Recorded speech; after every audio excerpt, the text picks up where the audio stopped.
Hey, what's up, everyone? This is Nitreg from Nitreg.com.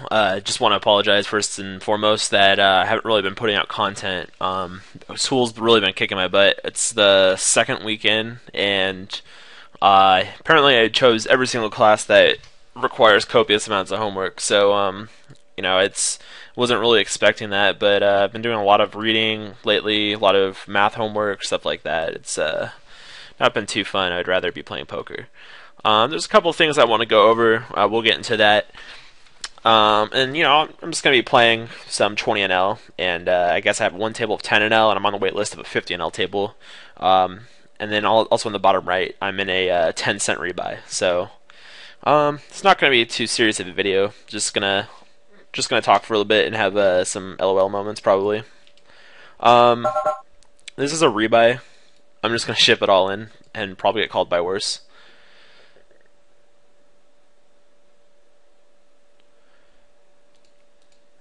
This guy's tanking.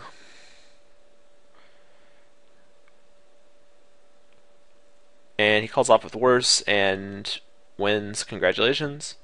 So I'm going to double rebuy. I think I'm going to have a huge edge on these types of tournaments. So I'm just going to rebuy as many times as possible and keep trying to double up. Basically on these rebuys, my focus is just getting a huge stack right off the bat. I think I have such a huge advantage. So let me go ahead and just note how much I'm in for. Times 1. So I rebought once. So I'm in it for 31 cents so far. Yay.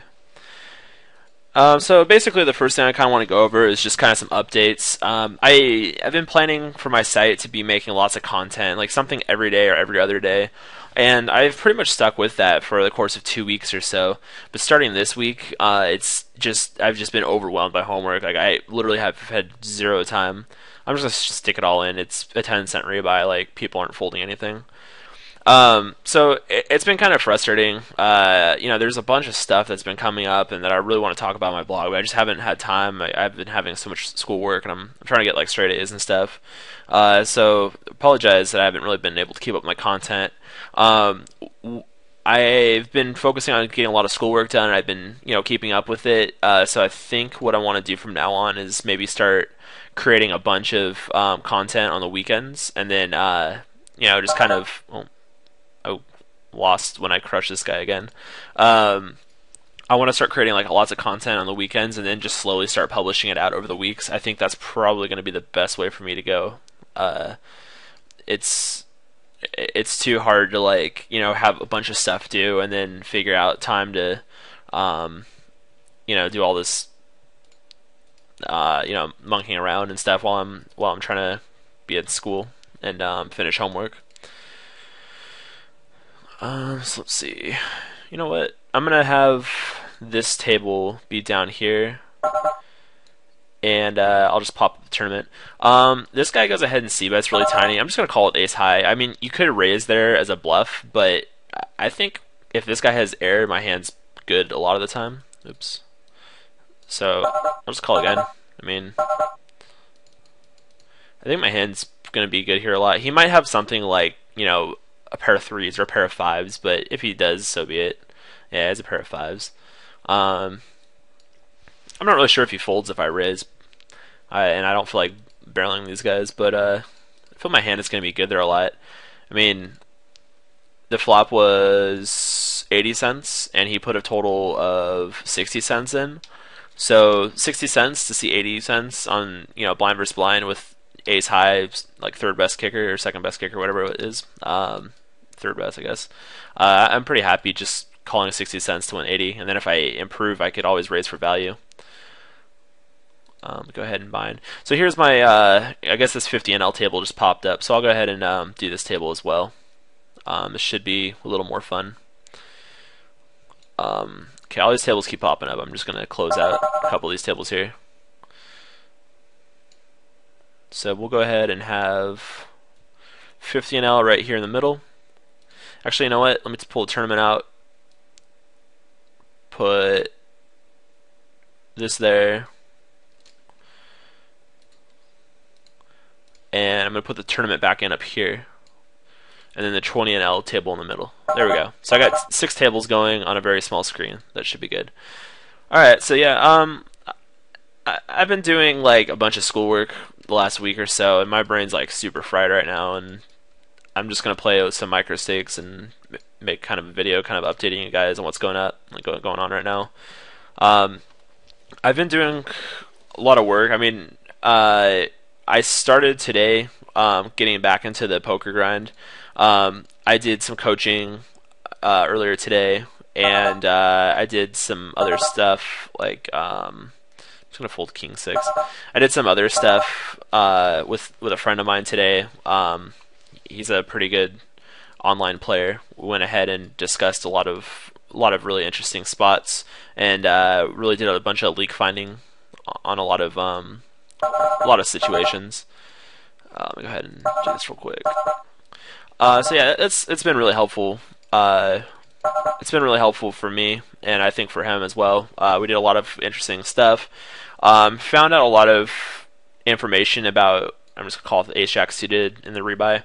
I found out a lot of information about our game and what we should be doing in terms of like where we should be raising, where we should be calling, stuff like should we be c-betting bottom pair, you know, if we isolate and hit bottom pair, stuff like that. Lots of interesting stuff. Some, you know, this was with his sample size, but I think we're going to have more or less the same stats in a lot of areas. So I ended up winning that. I'm just going to keep shipping with like ace highs. You know, people are going to call, like this guy shipped with jack 9 suited and stuff. Like these rebuys are a joke. Just ship all in with like any decent hand and build up a stack, I think. So like one of the things was right here. Like in the past, I used to just isolate with these. We found out, at least with him, that that's actually a losing play for him. I'm not sure if it is for me, but I assume it's going to be around the same. One option that you can do, I think if you're on the button, it's like one person limps, then you can limp. I still think that that's okay. I gotta look into it, at least for my stats. But you know, if I raise with 5s here, a bunch of people are gonna call me, and 5s really suck post flop. So if I limp and the guy to my left isn't very aggressive, which he's not, then you know I can see a lot of cheap flops and try to hit my set and build a pot. If not, you know, I could always fold when he donks out, or if people check to me, I could always consider stealing a position. So I thought that was one of the interesting things. You know, there's a couple of other interesting things. I don't know if I really want to discuss all of them right now. I mean, a lot of them is just like really small little details and stuff, just stuff for me to stick in the back of my head. But I'm gonna go ahead and you know, I'll release some of this stuff. I got to do some more research into it. I had to quit that session early just because I had a coaching session that I had to get started with. Calling with King Jack suited seems pretty standard to a min raise, a bunch of fish in the pot. I think my hand is going to be best or flop best a lot of the time.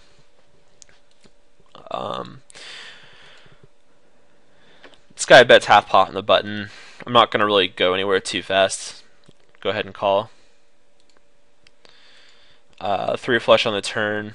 Not too happy about my hand anymore. I'm going to be happy if it checks down, but if anyone puts any more money in the pot, I don't think I'm ahead. And now it's 4 flush, and I'm definitely behind, I think. 6-4 suited. I'm just going to fold. Be a giant nit.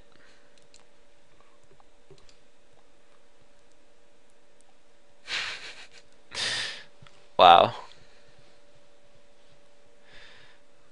Yeah, that's pretty funny. The guy hits the flush, checks. Still has a flush on river, just check calls. You know, play hands super passively. It's so bad. Top right table, I flopped pretty well. And then here, this dry ace high board, I'm just going to c-bet, take it down a decent chunk of the time. Of course, these guys are pretty stationy, so they might peel with random stuff, but I think that it's a pretty profitable play. I go ahead and get raised here, this is a little frustrating. Let me see here. 280 to a 7. I'm not really getting that good of odds, and you know, it's a really good flop to c-bet, but it's not a very good flop to call. Like if he was deep, I would call, just because I have so many hidden outs. You know, if I hit it like a queen, you know, is he gonna really put me on like a gut shot? Probably not. But the thing is, if he raises it $4 and only has like $4 behind, it really sucks for me. So I didn't even check the note on him. Yeah, so this guy kind of just like fast plays his good hands when he gets it. This guy limps, so I'm just gonna punish him. I happen to have a big hand this time, so he folds. Not a big deal. Jack's here, blind versus blind. I'm gonna go nuts if he 3-bets. By nuts, I mean all in.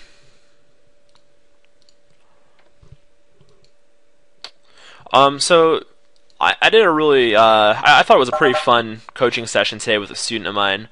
I'm going to call here with ace high all in. This guy shipped with jack 9 last time. Of course, this guy runs like God and hits a pair against me. Good for him. It's really frustrating. Screw it. I'm just going to go all in. This guy's c-bet's like a really tiny amount. I'm just going to call with my ace high. I think my ace high is going to be good a lot. So anyway, with that session earlier today, it went pretty well, and there's a lot of interesting topics that I think you guys would be really interested in. Okay, this bet on the turn looks really weird. I'm gonna check raise him here. Like, I don't think he's gonna have a king too often in his range. You know, I think he's just gonna barrel this card a lot. And then, you know, I really don't think he can continue that much unless he has like a king. This board kind of sucks multi-way. I'm just gonna check it. Unfortunately, I completely hit nothing. But yeah, on that session earlier today, it was really. Let me just double check here. Oh, cool. So I went all in against this guy. I guess miracles can happen. The session today went really, really well. There's a lot of interesting things that I felt like I could share on my blog.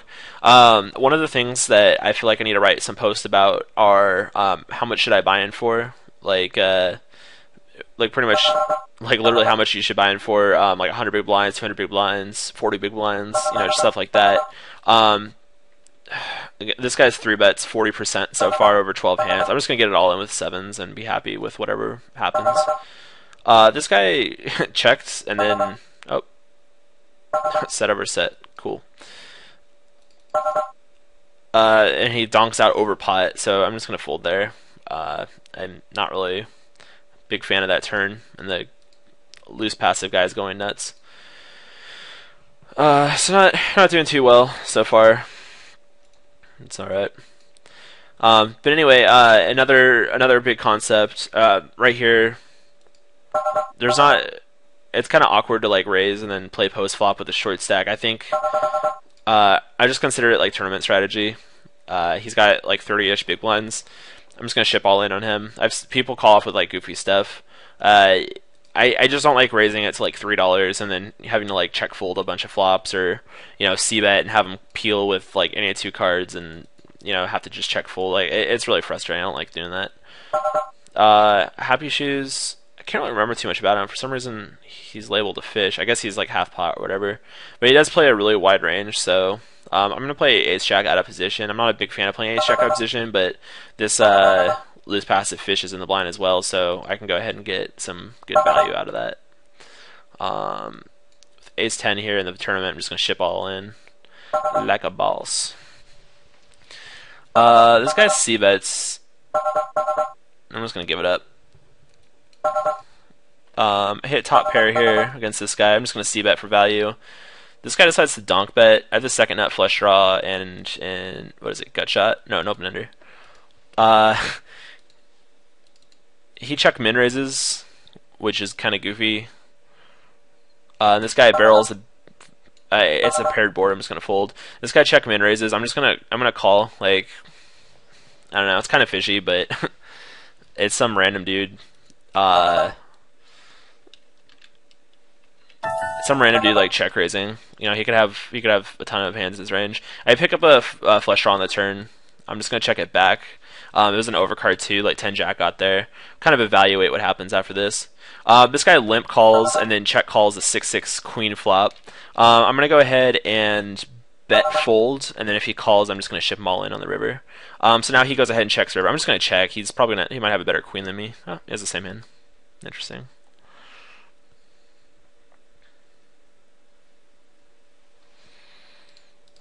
So I think against people who are just like limp calling and check calling down and stuff like that, I just need to like go for value against them.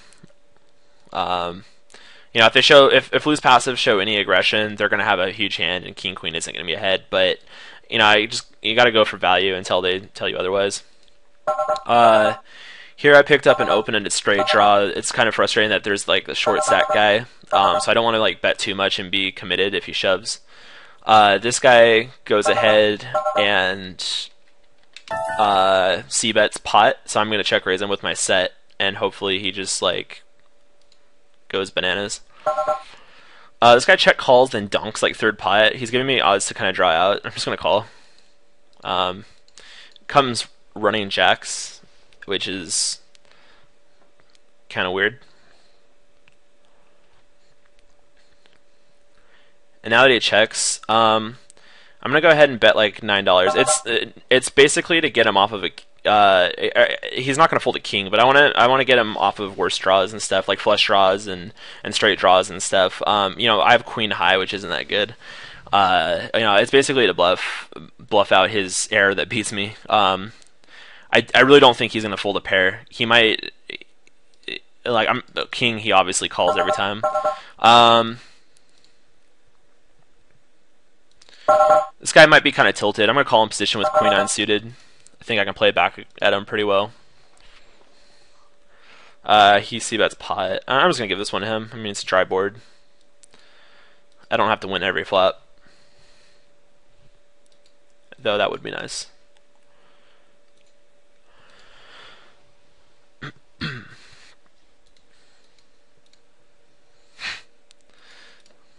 The 5x open. Something else I wanted to talk to you guys about was minted poker. I've usually given minted poker really good ratings in the past, because I really do like them, and I haven't really had problems with them up until now. I've been playing, I checked yesterday, I've been playing since July, and have withdrawn in the low 5 figures off of their site since July, and you know, haven't really had a problem. It's just been withdrawing, you know, here and there. I got shot backdoors and all sorts of goodies, so definitely see about this. So really haven't had problems, but lately minted poker has been being really slow with their cash outs. Like their Western Union times take like 4 or 5 weeks now, and then you have to wait another 7 days on top of that before you can cash out again. So it's taking like 5 or 6 weeks to get $1,000, because that's their Western Union max. So obviously, if you're a player like me who plays professionally, or you know, just paying living expenses, you know, for school and stuff. Again, this guy ships. He has like Jack 9 suited and goofy stuff. I'm just gonna call it all in. Rebuy for 10 or 20 cents or whatever it is. Like, it's goofy. So pretty much I haven't really had problems, but now that it's like $1,000 every 6 weeks, that's just not enough to support my lifestyle. So he wins. Congratulations. So I'm really considering what I should do. Like right now I've got just under like $3,000 on the site, and you know, it's gonna take forever for me to get all that off. You know, $1,000 every 6 weeks. I don't really want to wait that long, and that doesn't include profits that I make, or you know, just any other stuff. Like I make videos over at Grinder School and stuff, and you know, sometimes they'll pay out with like minted money, like if I request that. So like, you know, it's just a lot of inconveniences like that. I mean, I know that the whole state of poker in the U.S. is really bad, and you know, just getting money in the first place is a good thing. But it's just, to me, it just doesn't seem like that acceptable not to be able to get that much money out. They say that they're working on it and fixing it, and I believe them. Like they'll eventually get there, but I don't know. It's right now. It's just incredibly frustrating. I'm just gonna keep shipping here. Let me check out the tournament lobby here. Next break's in 20 minutes, so I have 20 minutes to like. I have 20 minutes to like run up my roll really big here. I misclicked and just fold there, so that's fine. So I kind of derailed myself. Oh yeah, so for the cash out, it's been really frustrating, and I'm thinking about moving back to Merge Network. I haven't done a review on my site yet of Merge, but they're the site that I originally went to after Black Friday, and they're one of the better sites, I think. Against this short stacker, I'm just gonna go all in with Ace 5 suited. This guy keeps stealing. He keeps isolating. This Happy Shoes guy keeps isolating, so I'm just gonna go ahead and call, and I think I can play pretty well. I think his range is gonna be really wide, and I can do all sorts of goofy stuff, like check raise and such things. I went ahead and isolated here, and this guy donk bets into me. He hasn't donk betted yet, and he donks pot, so I'm just gonna give it to him this time. If there's a guy that's, I'll call all in right here with Ace 4. Cool. Oh wait, it's a chop pot. Never mind. I thought my kicker played or something goofy. So yeah, basically I'm thinking about going back to Merge. I have a deal going in with a friend. Apparently a guy knows a guy or whatever that owns a site. And just go on here. Basically they're able to send wires to the US, so I'm gonna check that out, see if that's true or not. Maybe, maybe not. Who knows? Either way, I'm gonna probably go back on the Merge Network. Right now, the current waiting times are, I think, what did they say? It's like 2 months or something. Grows. I think it's like 2 months to get your money out of Merge, but you can get up to $2,500 out at once, which is at these rates right now, it's slightly better than Minted. And on top of that, they have a lot of games going, and I can play full ring, and I'm naturally a full ring player, so it'd be a little nicer for me. This guy min 3 bets. I'm just flat. Like my hand's pretty strong. Like it kind of sucks because if he has something like aces or kings, he's just gonna completely destroy me. But you know, I'm getting a really good price, and my hand's probably gonna be ahead of a decent amount of his range, even though he hasn't really 3-bet yet. I flopped 2 overcards and a nut flush draw, but completely whiff. And it looks like this guy's just checking down. I'm not sure what he's doing. Just fold.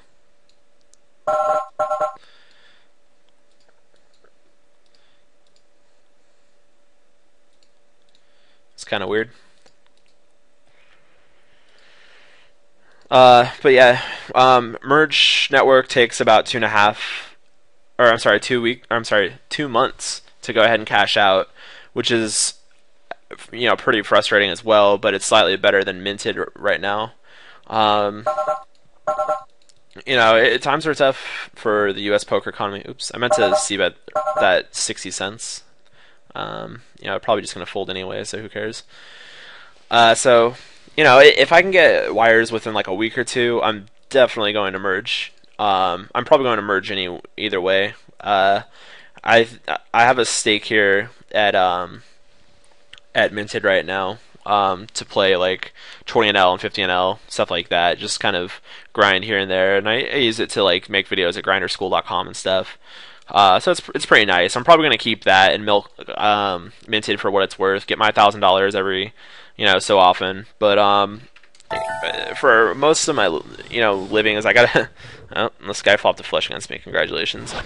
For most of my living, you know, I can't live off of $1,000 every 6 weeks, so I'm gonna have to hope that Merge works for me. Another option is going to 2+2 high stakes transfer thread, and you know, getting completely owned by Vig for cash outs. Like, you know, I could probably trade in like, you know, $3,000 or something and have them take like 10% just for bank wiring me money or something. That's not fun. I really don't want to do that. But given the state of poker, I might have to do something like that. Uh, this guy's got 20 big blinds. I'm just gonna ship it all in on him. People do goofy things. So let's see what happens. I just treat spots like that like it's a tournament. I just have like a really wide range, and you know, a lot of people come to gamble when they play online, so people call off with all sorts of things. You know, loose passive guys like this, like 49/9s. So I'm completely happy doing that, you know, gambling it up with some fish. No overcard comes in a turn. There's an argument for betting this, and I think I actually am going to bet it. The reason is just to get value from like flush draws and other worse pairs and stuff, some protection, and then now there's not really value on the river. I'm just going to check it back, and hopefully my queen is good, and it is. So I'm really happy that I went for the thin value on the turn as opposed to trying to get value on the river. Yeah, and he just this guy, he has a gut shot and a 9-high flush draw, so this is micro stakes, get value. Pocket 9s against a short stack, just shove it all in. Watch them call it off with some goofy stuff. We're flipping, and I win. 6 sweat on the turn there. But I run good one time.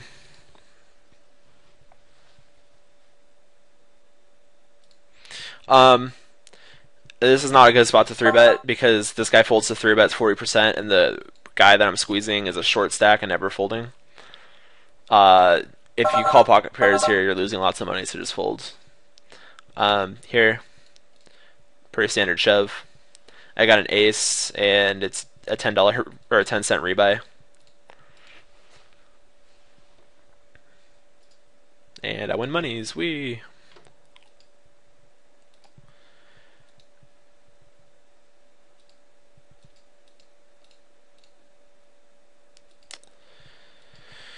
So I think I've covered everything that I want to cover. Just, you know, this isn't a strategy post or anything. It's just kind of me donking around while talking about updates. I'm going to have some really good posts coming out. I just need to find the time to do it. I just finished a lot of work today and some coaching and some other stuff. So I'm pretty burnt out right now. You know, I got enough energy to basically do an update video and then play a couple tables in the background and donk around.